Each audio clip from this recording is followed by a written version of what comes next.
Hey, welcome back everyone. It is now April 8th of 2020, and ever since the release of Star Wars The Rise of Skywalker, a lot of fans around the world have been very intrigued about the future of the Star Wars franchise by Disney and Lucasfilm. This is Mike Zero. Make sure to subscribe if you are new to the channel for future Star Wars content. Now, the one thing about Disney Star Wars is that as of right now, many changes are being made by the new Disney CEO, Bob Chapek, who actually took over Bob Iger's role as CEO not too long ago. In fact, Iger is still showing him the ropes to becoming the proper CEO that he needs to become, for of course Disney's Star Wars and everything related to Marvel and so on and so forth.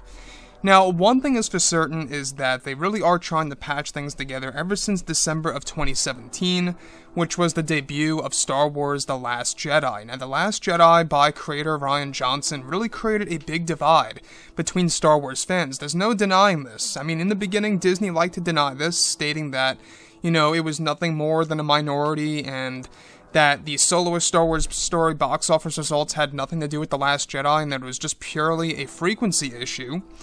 But at the same exact time, one thing is for certain is that a lot of fans will look back at The Last Jedi and still not even see an improvement in the film.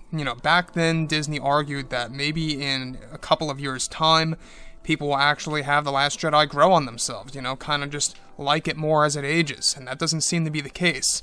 So, with that being said, what's really intriguing all has to do with some of the Star Wars editors of The Rise of Skywalker and what they actually had to do with The Last Jedi. Now that both Disney and Lucasfilm are finished with The Rise of Skywalker, they are focused on their new Star Wars trilogy of films, as well as their new Star Wars universe. It's explained that currently the new Disney CEO, Bob Chapek, has multiple plans in place in order to create a better future for Star Wars in general, and to make it as successful or even more of a success than the MCU.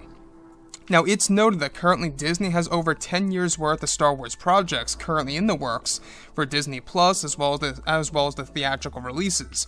However, recently many interviews have been given to multiple creators of The Rise of Skywalker and the sequel trilogy in general, and when Star Wars editors Mary Ann Brandon and Mary Jo Markey were questioned about The Last Jedi and how the fans felt against the film, of it being the worst in the trilogy, Brandon went on to state that I feel very much like, in hindsight, that the last part of the trilogy needed one vision. Brandon said, and continued to say, that the film needed to be more connected to The Force Awakens when speaking about The Last Jedi, and that it just did not meet that point, unfortunately. The Last Jedi was a very complex film, and it even made The Rise of Skywalker harder to develop.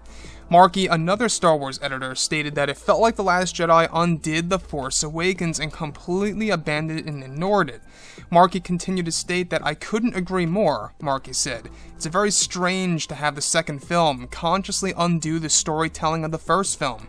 I'm sorry that's what it felt like. Editors Brandon and Markey also went on to reveal that Rian Johnson's decisions also led to many rewrites of The Rise of Skywalker back and forth in the beginning, even before Kathleen Kennedy stepped in to initiate further reshoots and rewrites twice, and that it was a difficult challenge. So here we have it. Alright, Star Wars editors Mary Ann Brandon and Mary Jo Markey saying it, right then and there, that The Last Jedi was a very complex movie because of its effect on The Rise of Skywalker and even The Force Awakens. My favorite quote by Mary Jo Markey recently is how she says, it's very strange to have the second film consciously undo the storytelling of the first film, even going as far to say as, I'm sorry, that's what it felt like to the fans. So, that's the thing, when we look at The Last Jedi, not only does it have an effect on The Rise of Skywalker and how difficult it really made, the production and the crew and everybody else on board for Episode 9, but it also, yes, I will agree, it really did kind of disconnect itself from The Force Awakens, everything related to the overall expectations of Luke Skywalker, the overall setup to the Knights of Ren, everything related to Snoke, everything related to Rey and Kylo Ren further, right? A lot of things were pretty much dismissed of what J.J. Abrams wanted to actually do if he was not busy at the time and couldn't have actually filmed The Last Jedi. So, we can see that Brandon and Mary Jo Markey are able to express their honest opinions.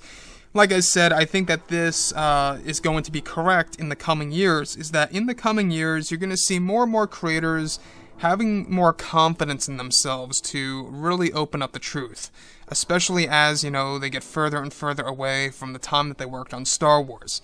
Look at Daisy Ridley and look at John Boyega and Oscar Isaac. They themselves even expressed disappointment with how The Rise of Skywalker was developed.